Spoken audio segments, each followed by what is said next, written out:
PIK 2 ini sudah setahun lebih persoalan.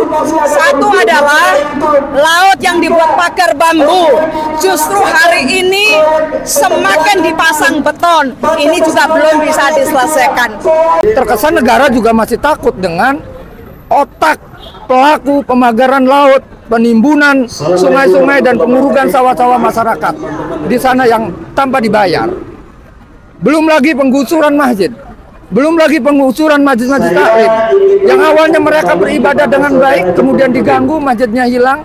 Bukan hanya itu, historis dan budaya di Banten juga hilang.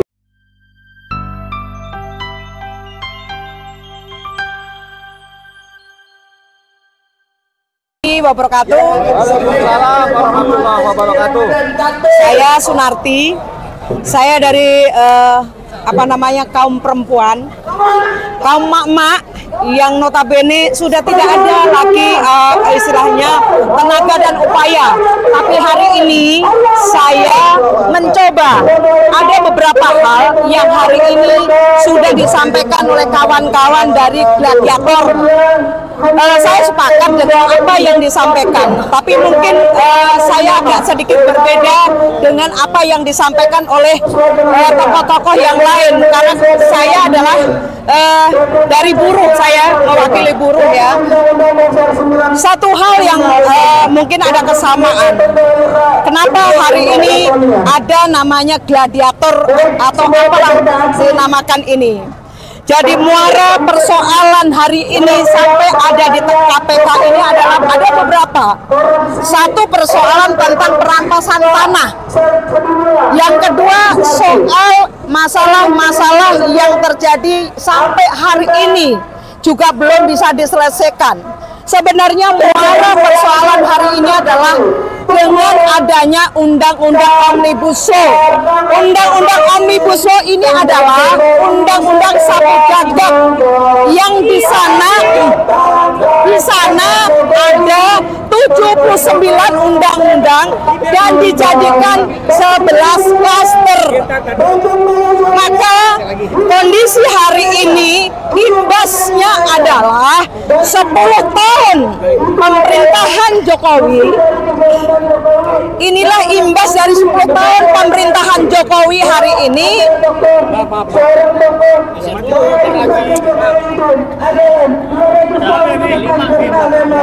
Ya, terus.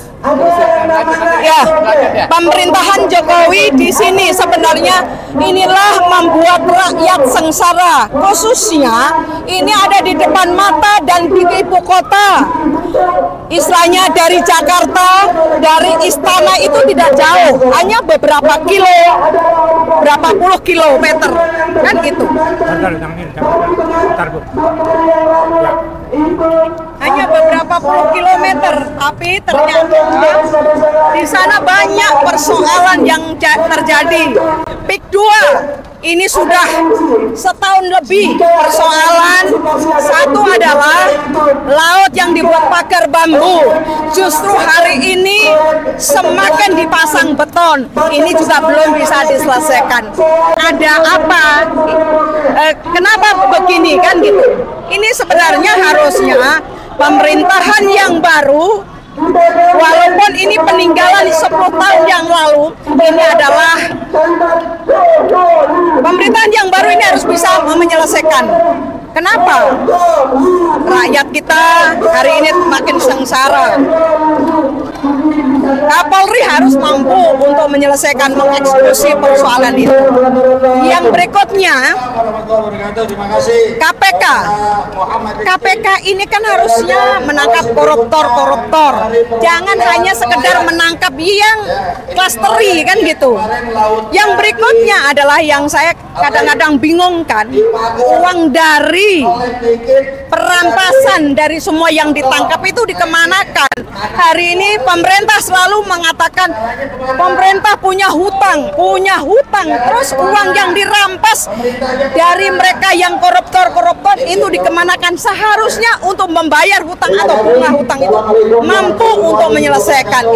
Itu satu hal. Yang berikutnya adalah harapan saya di tanggal 24 kemarin kan Hari Tani seluruh Indonesia, tapi belum ada satupun persoalan agraria, itu reformasi agraria ini belum juga diselesaikan, undang-undangnya juga belum. Sampai hari ini dibilang ini segera dibahas, ternyata sampai hari ini belum.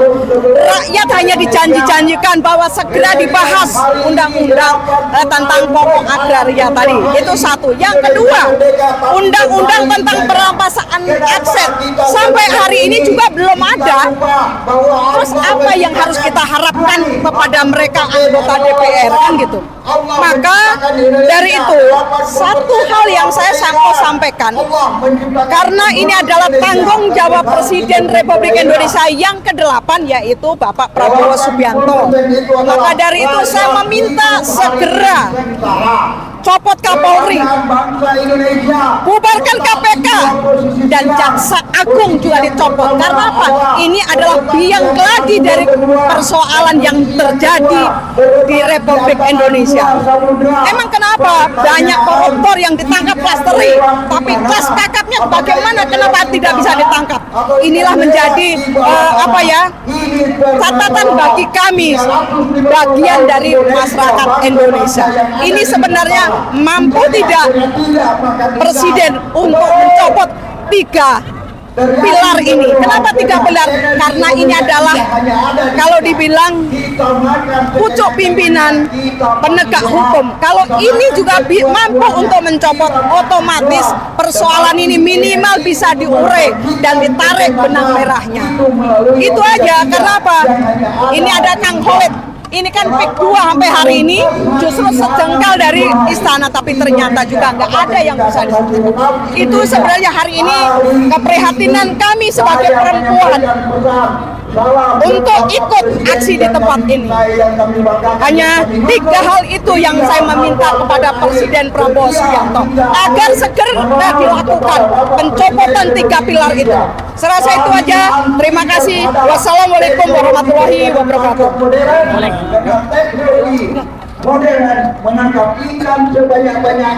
Terima kasih. Assalamualaikum warahmatullahi wabarakatuh.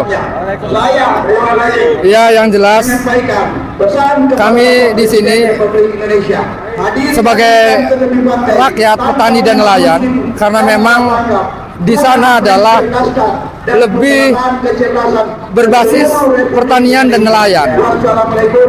Tapi anehnya, ketika ruang pertanian digusur, ruang nelayan juga dibatasi, hukum tidak pernah tegak di hadapan kami. Padahal kami tahu, di saat kami menjaring, di saat kami menanam padi, tentu tidak terlepas dari kami yang selalu membayar pajak. Dan kemudian pajak itu juga buat menggaji para alat negara, baik dari kepolisian, kejaksaan, BPN, dan sebagainya. Tapi anehnya, ketika kami sebagai rakyat ada persoalan besar, yang itu tidak jauh dari ibu kota Jakarta, tapi ini terkesan malah justru dibiarkan. Bolehlah, kami kemarin menghadiri sidang Arsin, yaitu kepala desa Kohot yang terlibat dalam pemagaran laut. Ya, cuman yang jadi masalah di sini, Arsin ini kan adalah penjahat kelas teri, yang kami melihat seolah-olah kasus pemagaran laut dan kemudian pemalsuan SHGB, SHM ini seperti dilokalisir gitu. Yang ini adalah teri menurut saya, dan terinya cuma 1 orang, yang menurut pandangan kami, kalau kita ngomong teri pun seharusnya 22 kepala desa yang harus ditangkap. Karena yang mencoba untuk melakukan memalsukan SHM dan SHGB di atas laut itu juga yaitu kepala desa yang mempunyai bibir pantai. Nah, mereka mencoba untuk memalsukan dokumen di atas laut dan kemudian menjual laut. Lah mereka melakukan ini, otomatis juga ada yang menampung. pertanyaannya adalah kenapa para penampungnya malah justru nggak dicolek-colek secara hukum. Terkesan negara juga masih takut dengan otak pelaku pemagaran laut, penimbunan sungai-sungai dan pengurugan sawah-sawah masyarakat di sana yang tanpa dibayar. Belum lagi penggusuran masjid, belum lagi penggusuran masjid-masjid taklim yang awalnya mereka beribadah dengan baik, kemudian diganggu, masjidnya hilang. Bukan hanya itu, historis dan budaya di Banten juga hilang. Nah, ini saya bertanya sebagai rakyat, seperti bukan negara. Nah, kita sekarang dipimpin oleh Presiden ke-8, Pak Presiden Prabowo. Makanya kami memohon kepada Presiden, atau kami menawarkan satu hal saja. Pak Prabowo mau berdiri bersama rakyat atau tenggelam bersama penjajah. Karena kami rakyat Banten terasa dijajah, dirampas hak hidupnya, ruang pertaniannya, ruang budidaya ditambaknya, ruang lautnya juga dirampas. Lah ini negara mau kemana? Satu sisi Pak Prabowo juga mencanangkan program swasembada pangan. Bagaimana ngomong swasembada pangan sementara ruang ketahanan pangannya digosor oleh para penjajah? Ini yang kami nggak habis pikir. Maka kami berharap kepada seluruh rakyat Indonesia. Saya pikir ini bukan kejadiannya hanya di Banten saja, tapi kejadian ini juga terjadi di Rempang, terjadi di Manado, terjadi juga di Bekasi, dan hampir seluruh penjuru wilayah Indonesia persis sama kejadiannya, penjajahannya seperti di Banten. Karena kami melihat itu, dan kita bisa hadapkan beberapa data di wilayah-wilayah yang selalu saja konflik masalah agraria, dan lagi-lagi negara tidak pernah hadir. Dan celakanya negara dari mulai pusat sampai daerah ini memberikan karpet merah kepada oligarki dengan cara merubah tata ruang. Dan perubahan tata ruangnya ini adalah seperti peta di atas meja yang seolah-olah tidak ada masyarakat. Mereka tidak mengindahkan bagaimana daya dukung, daya tampung ruang tersebut. Kalau kemudian mereka merubah tata ruang tanpa memikirkan kaidah-kaidah apa yang makhluk hidup yang ada di atas ruang itu, artinya mereka sudah berbuat semena-mena, atau memang para pejabat saat ini sudah memberikan secara gelondongan bangsa kita ini kepada penjajah. Dan kami tidak terima itu, dan sampai kapanpun kami akan menuntut ketidakadilan ini, dan kami tetap akan terus melawan sampai titik darah penghabisan. Terima kasih. Assalamualaikum warahmatullahi wabarakatuh.